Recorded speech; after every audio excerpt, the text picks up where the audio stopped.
नमस्कार, आप देख रहे हैं मारो राजस्थान। आपके साथ मैं हूं शिप्रा झा। कोटा में चंबल रिवर फ्रंट का आज लोकार्पण हो गया है। पहले सुबह 9:30 बजे सीएम अशोक गहलोत को इसका लोकार्पण करना था, लेकिन सीएम ने देर रात ट्वीट कर जानकारी दी कि वे कोटा नहीं आ पाएंगे। ऐसे में कार्यक्रम के लिए कोटा पहुंचे मंत्रियों विधायकों की मौजूदगी में रिवर फ्रंट का लोकार्पण हुआ। इससे कोटा में देश विदेशी पर्यटकों का आवागमन भी बढ़ेगा। कोटा शहर में कोटा बैराज से नयापुरा पुलिया तक 2.75 किलोमीटर की लंबाई में चंबल नदी के दोनों तटों पर 1400 करोड़ की लागत से इसे विकसित किया गया है। वहीं आज शाम को 125 पंडित चंबल माता की मूर्ति की पूजा करेंगे और इसके बनने से चंबल नदी के किनारे बसी सभी बस्तियां बाढ़ से मुक्त हो चुकी हैं।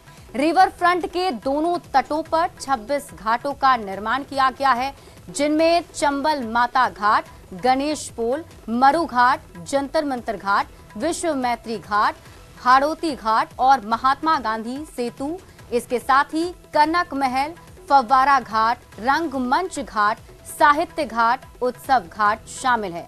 इसके साथ ही सिंह घाट, नयापुरा गार्डन और जवाहर घाट, गीता घाट, शांति घाट, नंदी घाट, वैदिक घाट, रोशन घाट के साथ ही बताया जा रहा है कि तिरंगा घाट और शौर्य घाट भी यहाँ पर हैं। राजपूताना घाट, जुगनू घाट, हाथी घाट और बालाजी घाट भी शामिल है। इस पर विकास के साथ ही पर्यटन, रोजगार, पर्यावरण संरक्षण के साथ नदी के सौंदर्यीकरण जैसे कार्य किए गए हैं। विधानसभा अध्यक्ष सीपी जोशी सहित मंत्रिमंडल, जनप्रतिनिधि बड़ी संख्या में मौजूद रहे। वे डेलीगेट्स और मंत्रियों के विधायकों के साथ चंबल रिवर फ्रंट का निरीक्षण कर रहे हैं। और ये तस्वीर हम आपको दिखा रहे हैं, उस रिवर फ्रंट की तस्वीर देखिए, बेहद ही खूबसूरत। और यहाँ पर इस रिवर फ्रंट के बन जाने की वजह से अब देशी और विदेशी पर्यटकों का आवागमन भी शुरू हो जाएगा, जिससे कई सारे लोगों को रोजगार मिलने की भी उम्मीद है। और आज जब ये रिवर फ्रंट सबके सामने है तो एक बड़ी सौगात खास तौर पर राजस्थान वासियों के लिए। और संवाददाता हिमांशु हमारे साथ अधिक जानकारी के साथ जुड़े हुए हैं। हिमांशु, फिलहाल क्या कुछ अपडेट वहां मिल पा रहा है? देखिए, 1442 करोड़ की लागत से बने चंबल रिवर फ्रंट की जो सौगात है वो प्रदेश को मिल गई है, तमाम देशवासियों को मिल गई है। निश्चित तौर पर कोटा के लिए, प्रदेश के लिए, राजस्थान के लिए आज का दिन बहुत खास कहा जा सकता है, क्योंकि ये जो चंबल रिवर फ्रंट है वो अपने आप में बहुत खास है। और अब ये जो है वो इसकी सौगात मिल गई है। अहमदाबाद के साबरमती रिवर फ्रंट की बात कर लें, लखनऊ के गोमती रिवर फ्रंट की बात कर लें, लंदन के टेम्स रिवर फ्रंट की बात कर लें, उनसे भी खास जो है वो इस रिवर फ्रंट को बताया जा रहा है। खास इसलिए भी हो जाता है क्योंकि सबसे बड़ी बात यह है कि राजस्थान की स्थापत्य कला, राजस्थान की संस्कृति, राजस्थान की कला संस्कृति की जो झलक है वो इस चंबल रिवर फ्रंट पर देखने को मिलती है। सबसे बड़ी बात यह है कि इस चंबल रिवर फ्रंट पर 3 प्रतिमाएं ऐसी हैं जो Guinness book of world record की दावेदारी में है।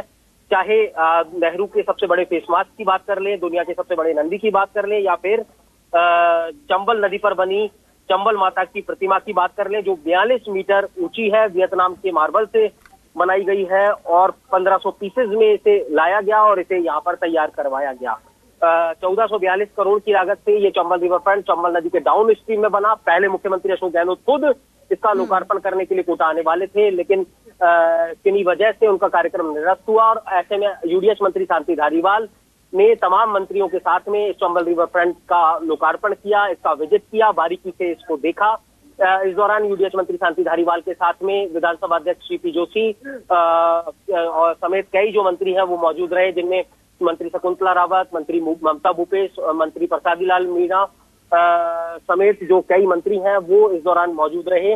और एक एक घाट का जो है वो चंबल रिवर फ्रंट पर विजिट किया। कुल 27 घाट इस चंबल रिवर फ्रंट पर बनाए गए हैं। बिल्कुल हिमांशु, ये जो घाट बनाए गए हैं उनके बारे में अगर आप कुछ बता पाएं कि क्या वहां पर राजस्थान की अलग अलग झलक देखने को मिलेगी और जो यहाँ पर्यटक घूमने आएंगे वो किस तरीके से उन घाटों तक पहुंचेंगे और घूमेंगे? देखिए, निश्चित तौर पर चंबल रिवर फ्रंट जिस तरह से नायाब है और इसी नजरिए के साथ में बनाया गया है कि कोटा जो अब तक कोचिंग सिटी के तौर पर जाना जाता है, उसे इस रिवर फ्रंट के साथ में पर्यटन की जो पर्यटन सिटी के तौर पर एक पहचान दिलाई जा सके, कोटा में टूरिज्म डेवलप किया जा सके, इसी नजरिए के साथ में कोटा के चंबल रिवर फ्रंट को तैयार किया गया। इस चंबल रिवर फ्रंट पर न केवल कोटा बल्कि प्रदेश भर से, देश भर से लोग आए, दुनिया से लोग यहाँ पर पहुंचे। वसुदेव कुटुंबकम की थीम पर यहाँ पर विश्व मैत्री घाट बनाया गया है। अलग अलग राजस्थान की झलक और कला को दिखाने के लिए यहाँ पर हवेलियों के साथ में झरोके तैयार करवाए गए हैं। 9 अलग अलग देशों की प्रसिद्ध जो इमारतें हैं वो यहाँ पर बनाई गई हैं। कई देशों के जो रेस्टोरेंट हैं वो यहाँ पर बनाए गए हैं। इन सब के साथ में जैसा कि मैंने आपको बताया कि 27 घाट बनाए गए हैं, जिन पर अलग अलग जगह की कला संस्कृति को जो है वो उकेरा गया है। यानी कि कुल मिलाकर के पूरे देश की झलक इस चंबल रिवर फ्रंट से अलग अलग तरह से देखने को मिलेगी, दुनिया की झलक इस चंबल रिवर फ्रंट से देखने को मिलेगी। और इन सब के साथ में इस झलक को देखने के लिए देश और दुनिया से जो लोग हैं वो यहाँ पर पहुंचे। इसको लेकर के इसी नजरिए के साथ में इसे तैयार किया गया और आज इसकी जो सौगात है वो यहाँ पर प्रदेश की जनता को मिल गई है। इसका लोकार्पण जो है वो कर दिया है। आपको बता दें कि यूडीएच मंत्री शांति धारीवाल तमाम जो मंत्री हैं उनके साथ में मीडिया से भी मुखातिब होने वाले हैं। इस चंबल रिवर फ्रंट को लेकर के बताने वाले हैं कि आखिर किस तरह से ये खूबियों के साथ में बना है। हालांकि तमाम मंत्री और विधानसभा अध्यक्ष सीपी जोशी जब इसका विजिट कर रहे थे तो पूरी बारीकी के साथ में इसे तैयार करने वाले इंजीनियर से चंबल रिवर फ्रंट की जो खासियत है, चंबल रिवर फ्रंट की जो स्पेशलिटीज हैं, उनको उन्होंने पूरी तरह से चलिए हिमांशु, आप इस पूरी खबर पर नजर बनाए रखिए। बहुत बहुत शुक्रिया तमाम जानकारी के लिए।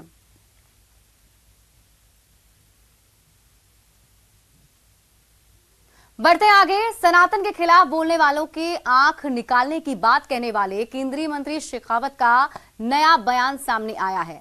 उन्होंने क्या कहा है आपको सुनवाते हैं। सनातन संस्कृति ने हमेशा न केवल मनुष्य अपितु प्रकृति के हर एक छोटे से छोटे जीव तक के भी कल्याण की कल्पना की। कीड़ी का कण और हाथी को मन, ये मिले, इसकी सनातन संस्कृति हमेशा कामना कल्पना करके प्रार्थना करती है। हम जब सनातन की जय बोलते हैं, अधर्म के नाश होने की बात करते हैं, तब प्राणियों में सद्भावना की भी बात करते हैं और जीव जगत का कल्याण है इसकी भी बात करते हैं। लेकिन क्या सनातन धर्म इतना बेचारा हो गया कि कोई भी ऐरा गहरा नत्थु खैरा उसके ऊपर इस तरह की टिप्पणी कि हम सनातन को समाप्त कर दें, सनातन को HIV के साथ में तुलना करें, एड्स के साथ में तुलना करें, कैंसर के साथ में तुलना करें? क्या हम लोगों का DNA इतना कमजोर हो गया है? क्या हमारा खून इतना पतला और पानी हो गया है कि कोई भी भारत की इस लाखों साल पुरानी सभ्यता और संस्कृति जो निरंतर गंगा की तरह प्रवाह मान रही है उसको इस तरह से चुनौती दे? मैं पूछना चाहता हूँ आपके माध्यम से कि जिन लोगों के पास में साहस है वो एक बार देश में और दुनिया में दूसरे धर्म है उनके बारे में इस तरह की टिप्पणी करके देखें उनको किस तरह का आशीर्वाद भुगतना पड़ता। और इससे पहले उन्होंने सनातन धर्म के खिलाफ बयानबाजी करने वालों को किस तरह से चेतावनी दी थी, अब आपको वो सुनवाते हैं। 4 साल तक हम पर आक्रमण हुआ इस सनातन को मिटाने के लिए। औरंगजेब और अलाउद्दीन खिलजी जैसे कई लोगों ने प्रयास किया, लेकिन आपके और मेरे पूर्वज सक्षम थे। उन्होंने अपनी पुरुषार्थ पर, अपनी भुजाओं की ताकत पर इस भारत की सभ्यता और संस्कृति को बचा करके रखा। आज ये हमारी संस्कृति और सभ्यता को मिटाने की बात करते हैं। सौगंध है हमें उन सब हमारे पूर्वजों की जिन्होंने, चाहे वो महाराजा सूरजमल होंगे, चाहे वीर दुर्गादास होंगे या महाराणा प्रताप है, हम सबको उनकी सौगंध उठा करके खड़े होना पड़ेगा कि हम इस सनातन पर हमला करने वालों को बर्दाश्त नहीं करेंगे। हम बर्दाश्त नहीं करेंगे, हम उनको उखाड़ करके फेंक दें और चुनौती के साथ में खड़ा होना पड़ेगा। जो सनातन के विरोध में बात करेगा उस हर बोलने वाली, शब्द बोलने वाली जबान को हम खींच करके बाहर निकाल देंगे। जो सनातन की तरफ आंख उठा करके देखेगा उस उठने वाली हर एक आंख को हम उंगली डाल करके आंख को बाहर निकाल देंगे। और इसी बीच रुक करेंगे बड़ी खबर की। बीकानेर से बड़ी खबर है, जहां अर्जुन राम मेघवाल का गोविंद राम मेघवाल पर पलटवार देखने को मिला है। आपको बता दें, नोखा में प्रेस कॉन्फ्रेंस के दौरान अर्जुन राम मेघवाल ने पलटवार किया। उन्होंने कहा कि मैं तो अल्प ज्ञानी हूं, अभी भी सीख रहा हूं। दुनिया में पूरा ज्ञान तो सिर्फ भगवान के पास है। मंत्री गोविंद राम ने बताया था कि कानून मंत्री अल्प ज्ञानी हैं और उसी पर ये पलटवार किया गया है। तो बड़ी खबर आपको बीकानेर से बता रहे हैं, इस वक्त की बड़ी जानकारी। ये हमारे लोकतंत्र का कहना है, अगर कोई भाषा खराब बोलेगा किसी के प्रति तो वो ठीक नहीं है लोकतंत्र के। अगर आप लोकतंत्र को मजबूत करना चाहते हो तो भाषा का सही बीजेपी निश्चित रूप से पहल करे, निश्चित रूप से पहल करे। और मैं आपके सामने बैठा हूं ना, मेरे बारे में क्या क्या बोल रहे हैं, मैं क्या बोल रहा हूँ, और ये आप पूछना चाह रहे थे। पूछना ये है जिसको चाह रहा है ना सर, आपका प्रतिनिधित्व क्या हो रहा है या क्या कर रहा है? काय का प्रतिनिधित्व? अब वो क्या कह रहे हैं कि मैं अल्प ज्ञानी हूं, मेरे को कह रहे हैं। अच्छी बात है, हमेशा आदमी को सीखने की चेष्टा करनी चाहिए। अगर मैं सीख रहा हूं तो इसमें बुरा क्या है? मैं तो ये समझता हूं कि कोई आदमी परफेक्ट नहीं। वो क्या कहता है कि मैं परफेक्ट, मुझे लगता है भगवान ही परफेक्ट है, आदमी परफेक्ट नहीं होता। मैं तो सीख रहा हूं, उनसे भी सीख रहा हूं।